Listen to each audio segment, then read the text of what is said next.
In my last video, I rambled on about all the languages I dabbled in and made feeble attempts at learning, my reasons for learning them, and ultimately why I failed. After pondering more about why I failed to learn those languages and why I succeeded in learning Japanese, as well as reading the many comments I received from people relaying their own experience, I've managed to pinpoint 3 things that I believe are absolutely necessary to continuing a language to success, the absence of any of which increases the risk of failure significantly. If you're planning on learning a language, it's best to make sure you have these 3 things if you want to succeed. The first one is a personal connection to the language. A connection to the language could be many things. Maybe you have lots of friends or personal relationships with people who speak the language. Maybe you really love movies that are in that language. Maybe you want to live in the country that speaks the language one day, or even just travel there many times. Maybe you're fascinated by the culture. Or even maybe you just really like how the language sounds and you'd love to be able to one day contort your mouth into ungodly positions to produce those strange exotic sounds. There are as many reasons as there are people, but if you don't feel some sort of personal connection with a language, eventually you'll likely lose motivation and quit. If you're just learning a language only because you think it's useful, you'll probably fail. Living in Asia for the past 2.5 years, I've seen this time and time again. Many people want to learn English because it looks good on their CV, or because it makes them look smart, because it looks prestigious, because people will think they're cool if they can speak English. Surprise, surprise, the majority of people never end up getting past a very basic level. On the other hand, those who have a genuine interest in the countries that speak English and their culture usually end up getting much further. Because they have this connection with a language, it makes it easier, even enjoyable, to integrate the language into their daily lives, whether that's watching TV shows in their target language or making friends with native speakers. And being able to make the language a consistent part of your daily life is really the key to succeeding.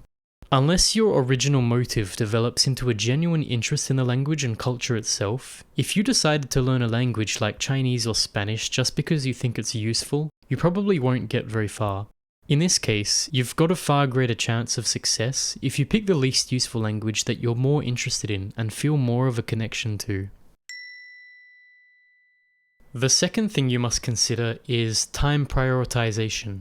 You're not going to succeed in learning a language unless it's one of your main priorities. That doesn't mean you have to quit your job and dedicate all your free time to learning a language. But it does mean that if you have too many hobbies or too many things you're trying to achieve at once, the odds of your failing goes up significantly unless learning the language is near the top of your priorities. For me, I already had a main language I was learning and putting in a lot of time into each day. On top of that, I had work or school, social relations to maintain, playing music, reading books, and going to the cinema.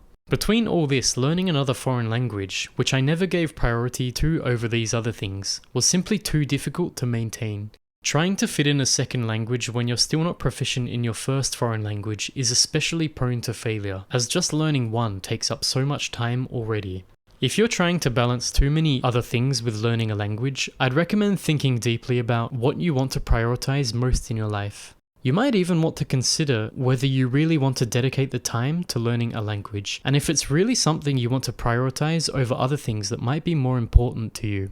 But having said that, the great thing about language learning is that you can integrate it with other parts of your life. For example, 2 of my hobbies were reading and watching films, so I changed most of what I read and watched into my target language. Social interaction can be another one.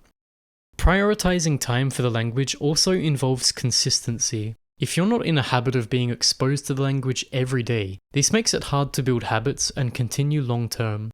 Consistently getting 1 hour per day is far more sustainable than getting 4 hours one day, then 0 the next, then 4 hours again the next day. Prioritizing the language and therefore making the time each day to put towards learning is essential for continuing and learning the language past the basic level. Having a personal connection with a language, which was the first point, also makes one much more likely to prioritize the language. The final point is having a plan. By having a plan, I mean having an idea of how you're going to go about learning the language and having access to content or materials you can use for input. This is crucial in the beginning stages.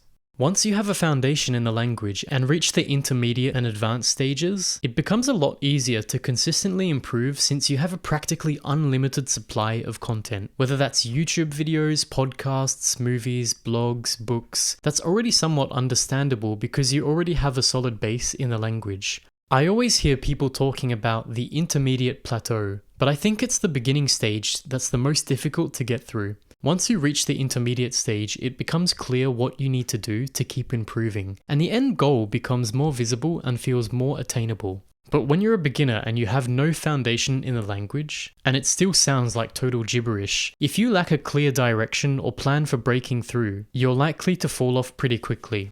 Many of the languages I tried learning, I ended up giving up just because of a lack of enjoyable, understandable content for beginners.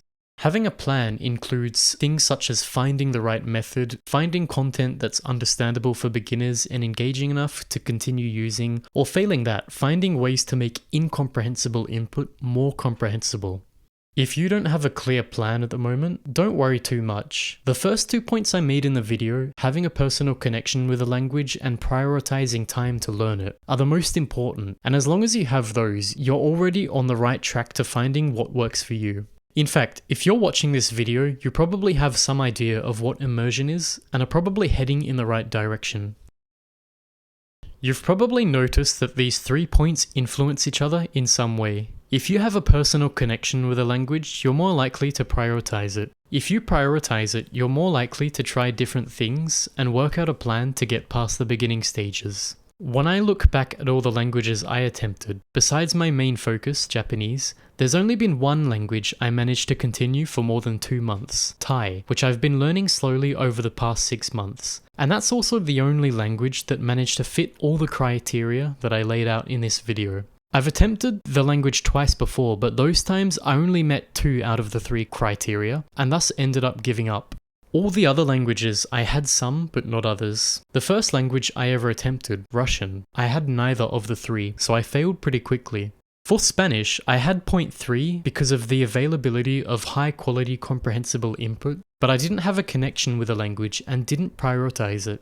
For Italian and Korean, I had a connection, but I didn't meet the other criteria.